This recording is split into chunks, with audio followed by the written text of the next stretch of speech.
Video. 3, 2, 1. Okay, so hi, welcome everyone to a new video. This is an overhead camera video, so this can only mean one of two things. It's a drawing video, or we're going to talk about some comics. Guess what? We're going to talk about some comics. So, over the summer, I was on holiday.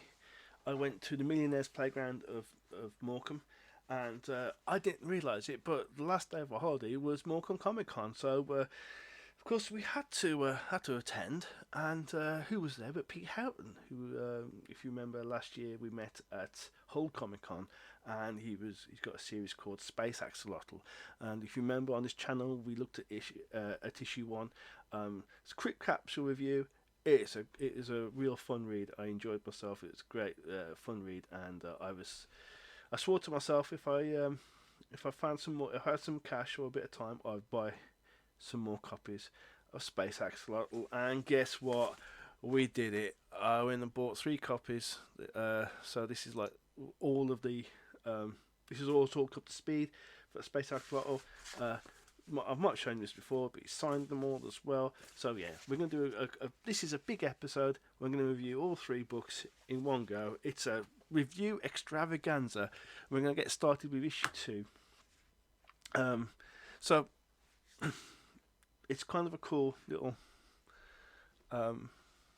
start. I'm just going to start. I have notes. Yeah, I have notes. Can you believe it? Yes, I have notes. It's a good. I like the cover. It's kind of nice. You've got this sort of these strong diagonals, and we've got this egg. Excuse me. Excuse me. Egg, which is also an Easter egg, which is itself an Easter egg. So there's going to be lots of this sort of meta sort of human. There's going to be also this meta sort of humor in this episode. So I'm gonna have a look. Just going to double check. Yeah, everyone can see everything.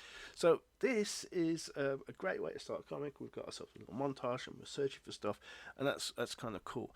If you look on panel 1 here, we can see that Pete's got 4 colours. There's 2 shades of grey, right? Black and white, and I just feel that the rest of these panels could have done with some tone, just as, like, say, separate the sky from the ground, or to say not to send the foreground back or bring the foreground forwards, to help differentiate the land from the sea, or the swamp in this case. And we does it here. We do it here to a certain extent, but it's a good start. We're having a montage. We're showing a bigger universe, and we're showing the axolotl and the robot. And I'm sorry, the name of the robots. If the robot's named in the issue 1, I can't remember it, I'm afraid. We've got some stuff going on. I'm going to quickly draw attention to this panel. It's a radar screen, and I'm guessing under these cameras you probably can't see it very well. But I think if that was a bit darker, that white stuff would pop. Anyway, they're getting a distress call. I can't even say it. From a ship whose job is to transport water. It's basically a massive water tanker. And so we get this idea of Watership Down, which is obviously thematically linked with Easter and rabbits and Easter eggs. So straight off the bat, big old tick on that one. That's a cracking joke. And also, the robot is sort of breaking the fourth wall, talking to the reader, saying, "Yep, I'm telling you there's a joke happening. Here's the joke," and it's kind of nice. It's sort of meta, and it's sort of fourth wall breaking, irreverent sort of humour. Love it. Okay, can we just take a second just to drink in this page right here? This is a dope page. Look at this ship. This is a dope ship. I love it. I mean, look, I don't know if you see it, but there's the Space Axolotl ship. It's tiny compared to this ship, and it needs to be, because it's carrying enough water for a planet. This is great. This ship, the space, the great contrast.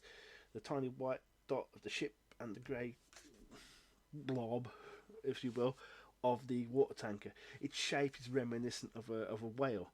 You know, this sort of bulbous front there, and I think it's great. It's just a shame this is the only time in this issue we see this ship. It's just a great looking ship, and we barely see it. They break into the ship, or they gain access to the ship. Could have done with like a sound effect here, like a fashoom, or a sound. And we have a sort of reference to Scooby-Doo and them splitting up and looking for stuff, and it's great. I mean, this is an abandoned or a ghost ship, like the Mary Celeste. It's called Barry Celeste. It's Mary Celeste sort of thing, but yeah. So Axolotl goes off and checks the corridors, and what have I got? What page is this?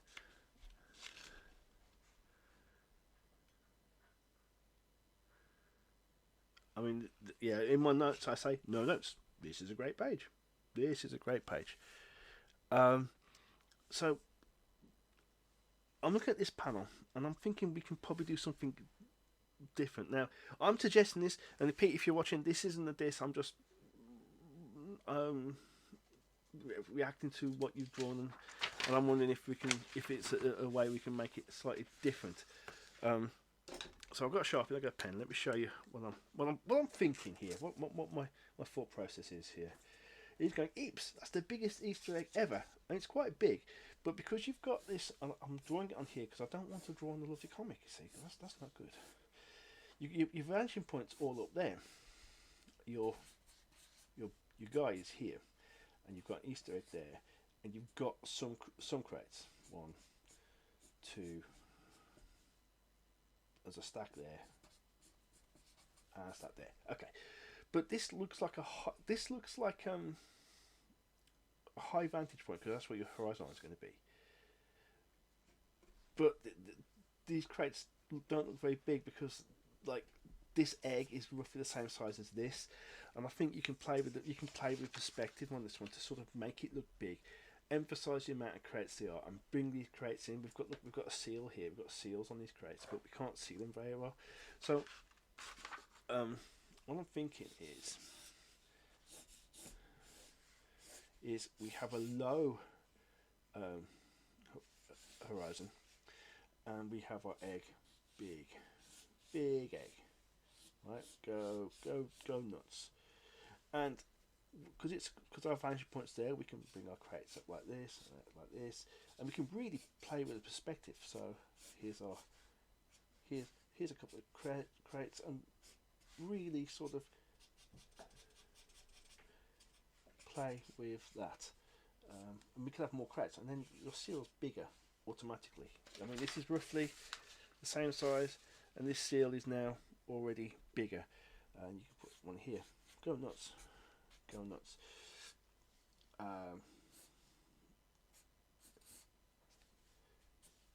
Right, and then maybe we get another one, and we can have our guy just walking around the edge like this. So this is the space helmet there.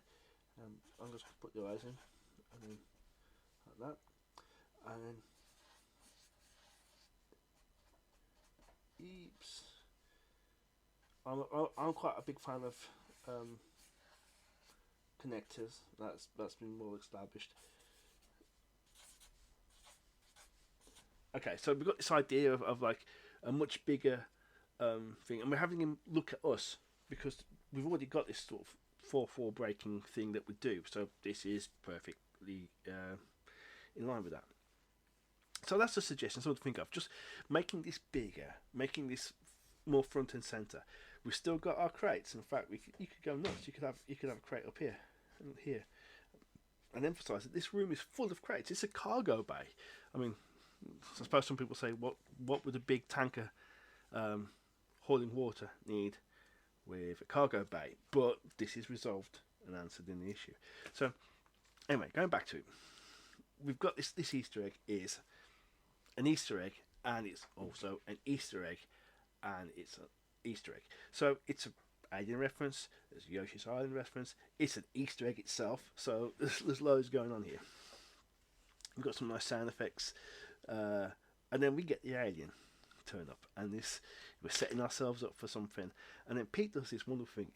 It's beautiful. It's chef kiss. I think it's one of the cutest and funniest ways of doing a transition on a page turn. We're thinking, he's about to get his face beaten, and then pop, he is. That's brilliant. It's great because it means that what we've got here is we've subverted expectations. We've got this chocolate Easter bunny character, and we've got the egg, and and it's a gag that we've resolved on the page turn. So it's just like it's all tick tick tick tick tick tick tick. You know, this is all really good. My notes are: I love the introduction of the alien here. And then we get this sequence where suddenly, the bunny attacks the axolotl, and the axolotl is in a spacesuit, like a suit of armor. And so this, for me, has hallmarks of sort of the Holy Grail, Monty Python's Holy Grail, and we see it playing out here, which is great. And then we cut over to the robot, who's going, "Sir, we need to get out of here now." And this the speed, the pacing, the oh my gosh, the fear, the we need to go like this second right now. It's very reminiscent of an episode of Red Dwarf called Gunman of the not Gunman of the Apocalypse, Back to Reality, where they've entered a abandoned this is a space like submarine, and they are exposed to hallucinogenic venom, and it's sort of the robot, in that case, Crichton, realizes that they're in trouble, and we have to leave now, right now, this second, right now, now. And this is great. It's been chased. This is brilliant. So we sort of we find out what happens to the crew, that they've blown the airlock to try and get rid of this guy. But that doesn't really match what was said in the log earlier. But it doesn't matter. This is still great. There's an escape. It's quite dramatic. They're getting out. I want to talk about this panel, but I want to talk about it later. So here we get some more information about the Lagomorphs, and we get this reference back to the Batman, not Batman, but Batman, which is an Aztec deity, I believe. Great, wonderful, great stuff. And now we hit some problems. The ship is inoperable. It has some problems. It's been sabotaged. What's happened? So,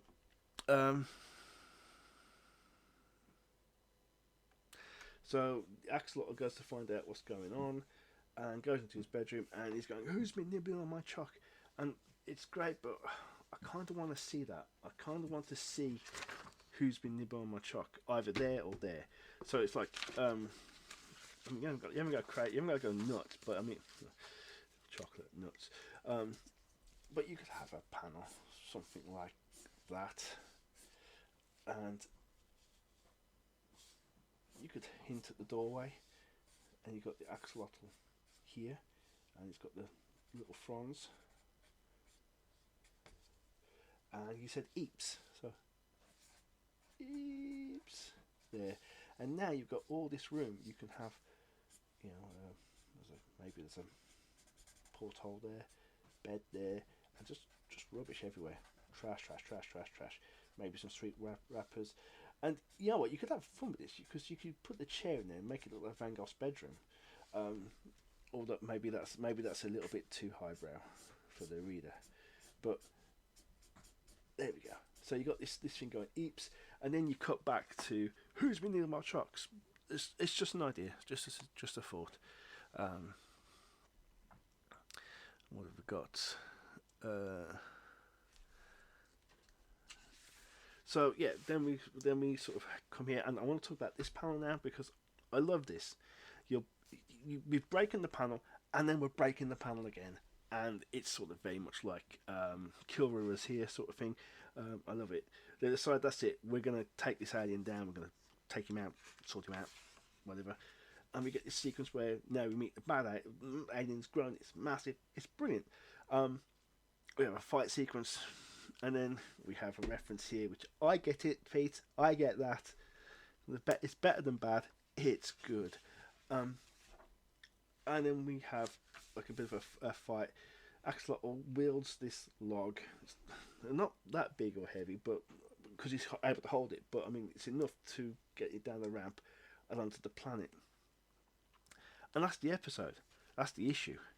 And that's the issue. But I think it's a shame, because I got a feeling if it had I don't know, another page, maybe two, you could have a nice little epilogue, which could have a really cool little setup.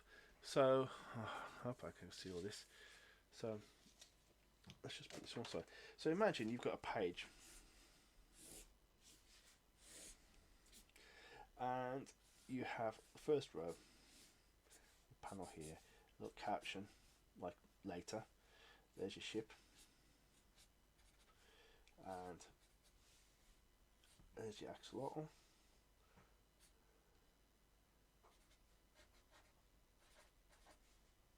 Some dialogue, and then we have a wide shot of the robot. What does the robot look like? Robot looks like this, and then he's talking into a communicator on the wall. There's a doorway there maybe, and some bits and bobs in the background. So just ready to maybe that should come from back there. Back to test the engines. Okay, fire her up. Yeah, everything seems to be working. Let's go. And then as he leaves, maybe we've got the doorway here. And you could say something witty, like, "Thank goodness that adventure's over with. I can't wait to go to our next place," or whatever. And then we've got like a computer bank here, and then no, it's not there. There. Another alien egg. So I'll just fill that in.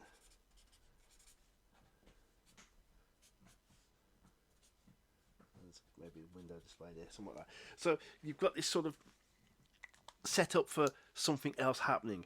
But yeah, so that's issue 2, and these are some of my scribbly thoughts as I scribbled and thought them. Right, issue 3. Let's talk about issue 3. Okay. Honestly, it's a cover. It's okay. I like it, sort of, but this is very small, and I got a feeling you could blow this up, make it bigger, and get rid of all this sort of empty space. You've got lots of real estate that's not being used, and it feels like a slightly wasted opportunity, sort of. However, we open the page and we're straight onto it. This is a great establishing shot. We've got one of these sort of a Star Warsy, not Star Wars cantina, caption somewhere just to set the scene. Just a bit of something to set the tone. Something like Mos Doobie, where there certainly is. Whilst there are certainly more wretched hives of scum and villainy in the galaxy, they're not quite as wretched or hivey as this one, and it's just round the corner or something. Just something to set the scene. It was great. This character's brilliant. Oh, look at him. It's great. I don't know what's on his hat. I don't know if that's a hat or if it's like an armor plating. He sort of reminds me very much of like an armadillo type of character, and I think that's kind of cool.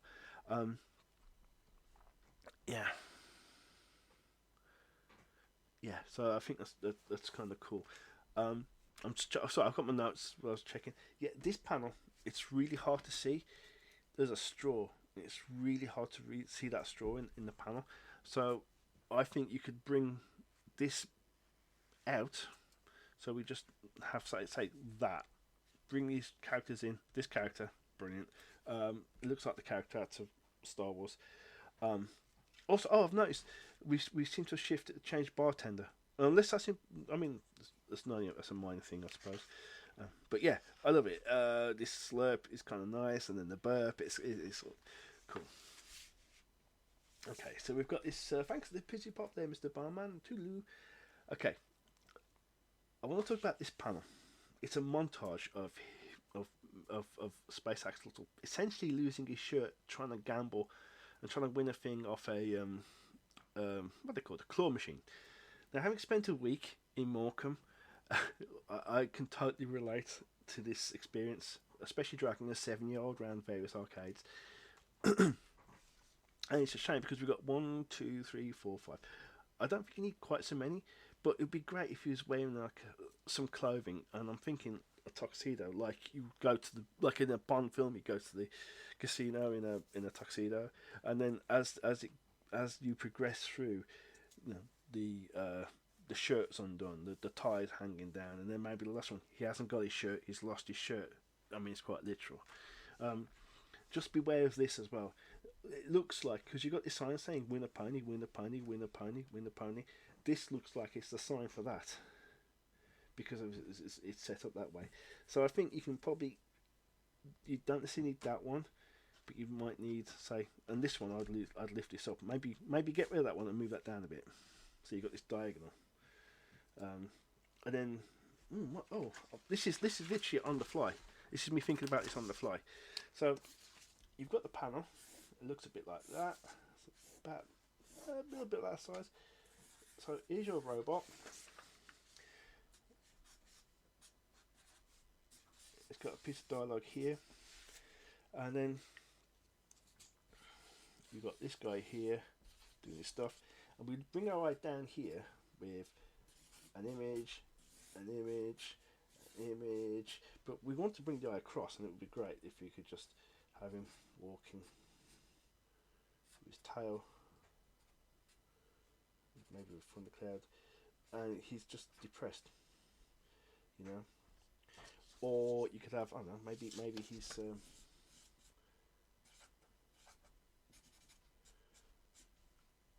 pulling out his pockets, yeah, like that. How's it look? Like that, and maybe a fly. Just an idea, just a thought. I think you've got this strong diagonal which gets the eye down the page, but I want something to bring the eye across a little bit. Something there is a good idea, but that's kind of too big. It's off. It's clipping the page a bit. I want to talk about this panel again in conjunction with the other panel later on. Also this panel. So now they're off to investigate some ships. These ships look great. These are some pretty cool looking ships. They look wonderful. I can't remember if we see them again. And then we get these, and this happens in issue 1. It's brought up in issue 3. These sort of Wallace and Gromit style, these sort of landing gear or props or things that they use. Love that. I think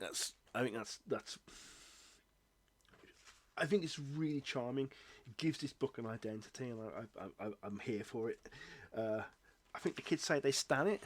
Is that right? Am I using the right terms? Let me know in the show notes if I'm not, in the comments or something. This is brilliant. This is a great page. We've got sort of the acetylene torch cutting the hole, them getting through, and then we've got this sort of leap, roly-poly, hiya bit, which I mean it's Kirk and McTaggart's Space Quest. Space Quest, was it? Kind of cool. We referenced the previous episode, which is great. This is a great shot. I kind of, I want more. Always go more crates, especially when you're talking like a big hold, a big cargo bay. But yeah, he gets a jackpot, and he's and look, we're pointing to the axolotyl, which is great. This is good. We're developing the story, and we've got some stuff going on, and we're making references to the comic again. I love it when people do. I love it when this happens. You break the panel just a little bit. You get something over. This really looks like it's coming out the screen towards us. This is great. Love it. Now the signals, the thresholds have been disabled, but apparently not, because they're re-enabled. And they're disappearing and they're flying. And these two shots look strange because it looks like they're flying straight into them. They're flying like towards each other, whereas I think you could frame this, even put a suggestion that it's flinging around this way. So now it's like they're chasing them. This bit, love it. With the Mobulans, I like the fact that we've not seen them. I like the fact that we don't know what they look like. I like the fact that they're sort of faceless. Part of me is thinking that with this shot could have been interesting for these shots to have like a shoulder or like an arm, a bit like Dr. Claw in Inspector Gadget. But Pete solves this by just showing us the display screen, and he shows us the horsey that is one, which is hinted at on like page 3 or something. There you go. There. That's a lovely bit of writing. I love that form. I love that for this book. I love this story. This is great. It's great. This is good. So yeah, love it. Love it, love it, love it. And then we get a big raspberry, and then it's on like Donkey Kong. There's a fight, there's a space battle, and we get some more of this sort of improvised props, which is brilliant. I love this stuff. You got a hammer, you got a catapult, and then a brush and hair dryers.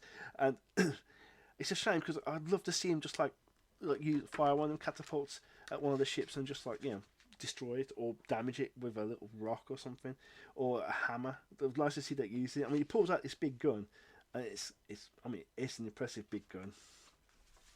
And now we've got a space battle straight away.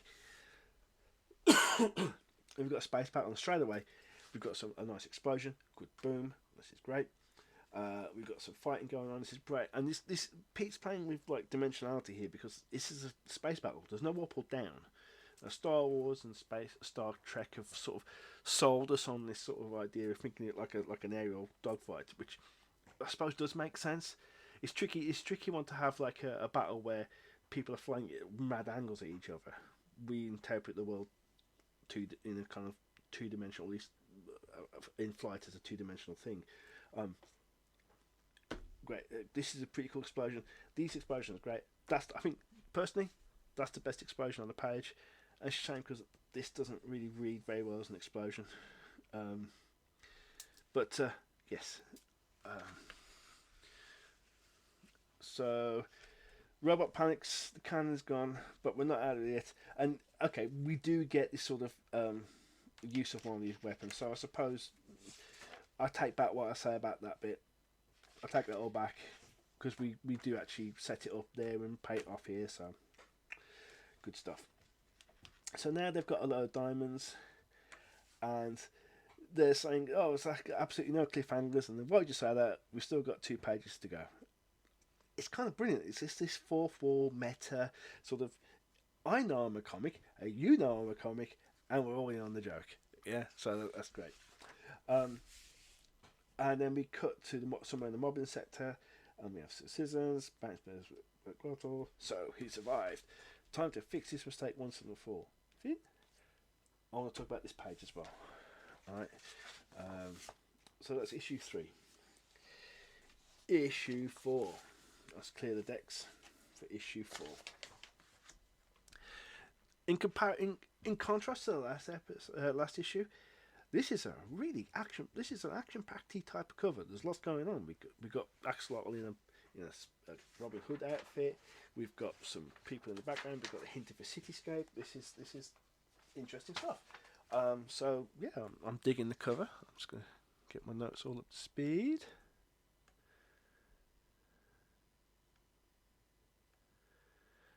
Okay. So let's have a look. All right. Straight away, Pete's doing something interesting. I mean, first off, it's in colour, okay? So that's cool. It's very cool, actually. Really sort of makes these characters pop, and it's interesting. And this page for once, is not being used as a part of storytelling per se. It's a bit of, I mean, you could argue it's a bit of back matter. We've got this girl, she's popped up, her picture's popped up all over the shop. There's lots of references. Good look at a dead bug, help us find the drunken lord, is Gordon alive. I'm not familiar with this one, so I might have to look that one off. First up, this text is a lot smaller than the dialogue text. It's really hard to read it, but we have got some captions, and they are helping to set the scenes. So that gets a big old that gets a big old plus. So we are talking. The robot's talking to the axolotyl about this girl, and there's a song reference. There's music notes in the background, but it's really hard to make them out because of the white outline. It's not very opaque. It's very transparent, and I feel like this should be a colour other than brown or orange, whatever this might be. I mean, you've got lovely pink here. Well, I'm thinking go hard on the pink. Make that pink really vibrant. And maybe it should be red for Mars. I don't know. Okay, so now we've got this page, the Diamond Dogs. Yeah, okay. And I do like the fact that we've got this scene sort of almost colour coded purple. It'd be nice to have some like shadows in the background to help bring it up, because otherwise what you've got is essentially a line drawing. Um, you can imagine it's like a bit of darkness here underneath these arches. I like it. I like it though. The dogs are great. The text is difficult to read at that size, and because of all the extra bits on the text, that text probably needs to be bigger. I mean, that's readable, but this is smaller, so that's like, oh, make sure I say, make sure that's a lot, that's easier to read than this stuff. But I like them. They're interesting character designs, and I think they work quite nicely together. Okay, for this shot, we use the same background multiple times, which is great, but this bit feels empty. It feels like we should have like a bit of a wall, maybe a door or an arcade machine or a poster, or just something in the background to hint that there's something. And this is the end of a bar, so it should probably connect to something. Otherwise, people just walk around the bar. Okay, so we've got this interesting sequence now where basically the jig is up, right? All the other bounty hunters at the bar know that Axolotl is a wanted man, and we've got this fight happening in the background, but Axolotl's tiny, and I'm thinking you can just move these guys to the side, make this bit bigger so that he's sort of there, and all these people are ganging up on him. Same here. You could, I mean, with this shot, it'd be interesting to see like him absolutely getting the tar beaten out of him. He's actually hitting him with a hammer, you know. So this would need to be bigger, and you could have them even just having the text off the text going off panel. And these could be brilliant, because instead of having the robot just tell us stuff, have him just continue getting beaten, smash the chair in his head. I don't know, have someone tickle him with a feather duster. You've got panels you can do that with, and it adds a gag then, because he's talking and making him out to be like some badass warrior type, and basically he's barely holding his own. This panel is confusing because you read here and then you read there. This would work great as a thought balloon from his head, so you could move him across, put this in there. So instead of overlapping all four panels, it's just overlapping these two. But yeah. And then we could have all of this bit. You don't mess with Imperial Guards. I'm liking this sort of nifty leap. But he's really small on the panel, and they're right down there. And I'm thinking, well, most of these things, you can go in big. You can get in bigger with that stuff. This stuff especially as well. And at the end here, this bit, this should be bigger in the frame, bigger in the panel. You've got all this space, and then you've got this guy. I mean, I'm going to grab a pen and a bit of paper. Just a second.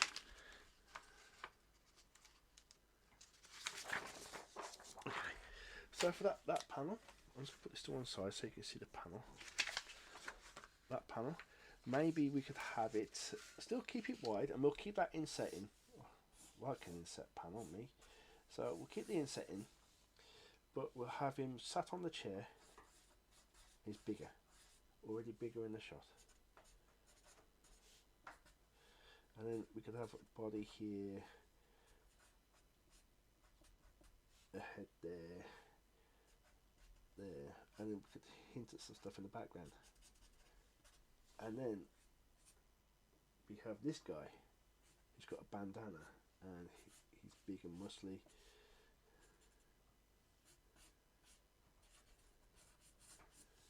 And then we can have this, which is the same. And then eep. And then put that in there. Go. So now he's bigger in the shot. It makes this look more. You can pile up the people behind him. Maybe it's a foot there, and then something like that, and maybe someone's got stars around them. Whatever. The world's your oyster on that one. This trick's always a good one. That's always a good trick. It scares them away. I like it. I like that. What else have we got? Okay. Oh yes, this obscures the sound effects. So like whatever this is, I think it's like a bit of dust cloud. It's obscuring the sound effects. So is that fee or e? I can't tell. So something to think about. This shot's great. This panel's great. This reminds me that I don't think it's 100%, but I get a feeling of Iron Maiden Somewhere in Time album cover for that one. Just thinking about it, just thinking out loud. And then we get this Deus Ex Machina fancy dress, which is brilliant. We'll be introducing some disguises, which I mean, you can have so much fun with that. But this panel is okay. We've got a clothes rail, but you know, you can have like a bit of the front of the shop, the mannequins, just something. Otherwise, it's just floating in space. And also, it helps get them inside the shop. And if you're in the shop, you could have like the shopkeeper from Mr. Ben just in the background there. It's just another reference, another thing you can stick in there. And the rabble, yeah, great. Oodle Alley, yeah, nice, like that one. And we've got some stuff, and then we're about to leave, but Axolotl gets extracted by a MacGuffin. Okay, that's cool. I'm digging that. We have the sequence where he's in character. Now I made some big notes about this. Oh yeah, sorry. My notes also tell me to point out Cafe Rene. Nice. Like it.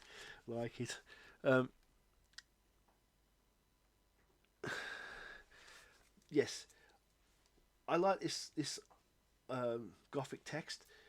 It's slightly hard to read, but I think if you make that a little bit bigger, it's slightly more readable.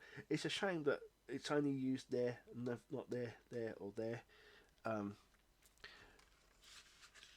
And then we change to this, change into a ninja, and there's an opportunity to have sort of an Enter the Dragon type font.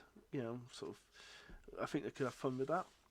And then we have a little sneaky mission, and I need to talk. I need to stop. Everyone, stop what you're doing. Take a look at these bees. These bees are dope. These bees are the bee's knees. They're the cops on this planet, which is brilliant. I mean, yeah, this is the joke. Whoop whoop. It's the sound of the bees. But at no point, though, unfortunately, the trick was missed, because at no point does anyone refer to them as busies or buzzies. You know. And so we have this sequence now where they're trying to get through like a maze. I mean, I think it's not bad. I think you could have some fun with that though. You could go almost like plan view and have like a big maze with some stuff. But I mean, then you might not be able to get that gag in there. And then they bump into this lot. There's a lovely pause here. This is great. We get some acting. Now we're seeing her angry. And now he throws the cake, and off they're running. So, yes. They get back to the ship, and this... chef's kiss, beautiful. We're in keeping with the Wallace and Gromit sort of style protuberances the ship has. The landing gear is got shoes, and the shoelaces have been tied together. This is brilliant, which requires another costume change, this time into Alexander the Great, or Alexander Lottel. He's got this little laurel wreath on, which is hard. It's hard to read it as a laurel wreath. It looks almost like the Robin Hood hat. It reads better here because it's off his head. Yeah, great. Love that for us. So it's a great way to solve the problem with the Gordian chop.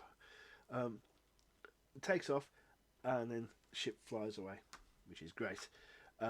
Never question the costume department. It's kind of good. I kind of want the robot to have sort of mentioned it earlier on though. Maybe make a reference to Lady Gaga or something. So we got a final bit of them in the cockpit. It's a reference to Starship Troopers, and another song reference at the end. So yeah, and we're setting some stuff up.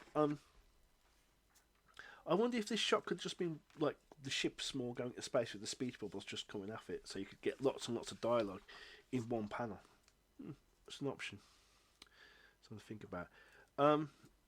Now, so I want to talk about something now that I've mentioned that I was going to put a pin in and come back to. Okay, so you can see it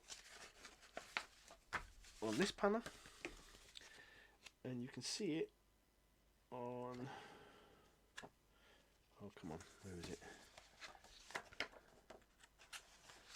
On this panel, and it's end of a page. The ship flies off somewhere, and it doesn't draw our eye to the next page. And in fact, on this one, you've also got something similar happening on the inside page as well. And this is us as the rest of the world reading from left to right, top to bottom. So, like for this one, if you were to flip this horizontally, the ship would be going off this way, which leads your eye off the page into the next page. As it is, we're going off when we're going into the gutter. We're going into the page. We're going into the staples, basically. And this one, it's like we take off, but we're flying this way, but we want to go that way. Yes, the ship is taken off this way, which kind of leads our eye here. So if we flip this panel, it would draw our eye to the up to the next page because we're bringing it that way. It's something to really think. I mean, it's something we have to think about a lot. This one it's kind of the same sort of thing. I'm here and I'm here. Whereas if I flip you can either mirror it, so or keep her as is, but flip him over to there, and then her dialogue goes there, his dialogue goes there. So now you're going across the page. So yeah, cool, blimey, 3 issues. So there we go, 3 issues of Space Axolotyl by Pete Houghton. Now I gotta tell you, issue 5 is out on the 6th of December. Now these you can pick these up from his Etsy store. I believe they're £4, and I think I paid something similar when I met him at Morecambe. Now, do I like these stories? Hell yes, I do. I think this story is going great. What I want my hopes for issue 5 is we stop with the mystery boxes and we start to move the plot forwards. Hopefully by issue 5 we get to know a bit more about this girl that he apparently saved, but she's got a real beef with. We hope to find a little bit more about the Mobulan Empire. Why they're smuggling chocolate and diamonds? Who knows? If I had to speculate, I'd say diamonds to form some kind of like space laser type thing. I'm thinking of things like, you know, diamonds are forever and Death Star, things like this. So yeah, in conclusion, Space Axolotyl was a great little comic series. It's got some great references. For me, it's like the Spaced of small press / indie comics, and I'm totally here for it. Next episode, when the next issue when that comes out, I'm buying it with bells on. So 6th of December, I'm there with my hot crinkly bits of paper, and I'll be paying some cold hard cash for that.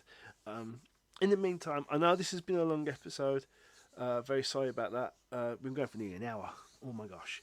I shall speed it up and cut it a little bit. But in the meantime, like, comment, share, subscribe, all of that good stuff.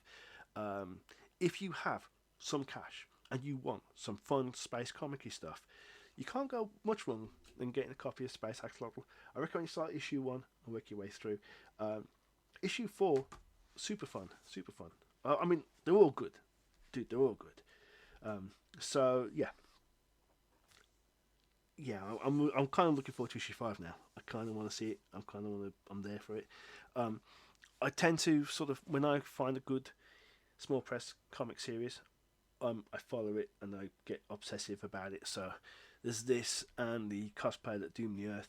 Those are the 2 I'm really collecting at the moment. So yeah, I look forward to issue 5 with bated breath. In the meantime, like, comment, share, subscribe, all that good stuff. We're going to see you in the next video. Alright, you take care now. Alright, bye.